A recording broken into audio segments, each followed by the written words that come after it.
D'abord, sur la réforme constitutionnelle, le président Kader peut en attester, nous avons travaillé tous ensemble.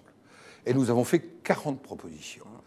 Nous sommes ouverts sur la réforme constitutionnelle, à la condition, je suis clair, qu'on n'abaisse pas les droits du Parlement. Abaisser les droits du Parlement, pour nous, c'est pas possible. Un gouvernement fort a besoin d'un Parlement fort. Et depuis 1958, jamais les droits du Parlement n'ont été abaissés. Seconde des choses, avant que nous en venions au temps, c'est qu'il y a le sujet du lien entre l'élu et le territoire. Un des sujets aujourd'hui qui est abordé, mais quel est le lien entre l'élu parlementaire et le territoire? Je ne suis pas sûr, cher Patrick Kanner, qu'on ait voté une très bonne réforme en coupant le lien entre un mandat exécutif local et la représentation parlementaire. Je crois que ce lien, il est nécessaire. Je le vis, vous savez, j'ai toujours une permanence. J'ai eu ce lien pendant longtemps. Oui, qu'elle est ouverte, oui.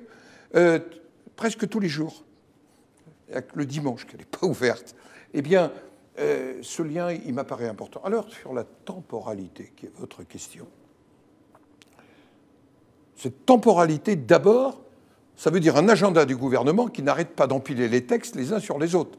Parce que le premier responsable, c'est le gouvernement. Il l'a été d'ailleurs dans le gouvernement précédent et dans le gouvernement d'avant aussi. Trop de textes, des textes trop longs, des textes bavards, incompréhensibles pour nos concitoyens. Chacun se renvoie la faute. Non, on ne se renvoie pas l'info.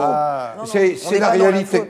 Et je pense que 18 mois, c'est incompréhensible aussi pour les gens. Voilà pourquoi nous avons mis en place depuis longtemps l'application de ce qui existe déjà dans la Constitution. Il n'y a pas besoin de changer la Constitution. Réaccepter le cumul des mandats au Sénat? Non, c'est un autre sujet. Nous l'avions voté, ça n'a pas été suivi. Je parle d'abord de la manière de faire la loi. Nous avons, pas parce que nous sommes moins productifs, 3 fois moins d'amendements que l'Assemblée nationale, parce que grâce au président de groupe, grâce au président de commission, grâce aux 347 sénateurs, parce que moi je ne fais pas d'amendement, bien nous allons plus à l'essentiel. Patrick Kanner. Oui, peut-être sur ce sujet-là de la réforme constitutionnelle, Président, elle est programmée fin janvier à l'Assemblée, elle revient chez nous au Sénat au mois de mars. Est-ce le moment ? Est-ce le moment, vraiment, dans cette crise de sens, et je reprends l'expression que vous avez utilisée tout à l'heure, cette crise de sens, est-ce que c'est le moment de nous auto-centrer, de nous regarder le nombril, alors que les Français attendent peut-être de l'exécutif et du Parlement d'autres réponses? C'est une vraie question.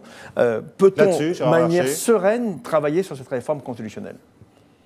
Ça va dépendre beaucoup, me semble-t-il, du débat que nous allons avoir. Et je pense que janvier sera décalé, je le sens comme ça, par rapport au débat. Parce que nous ne pouvons pas éluder la place de la démocratie représentative et la participation des citoyens.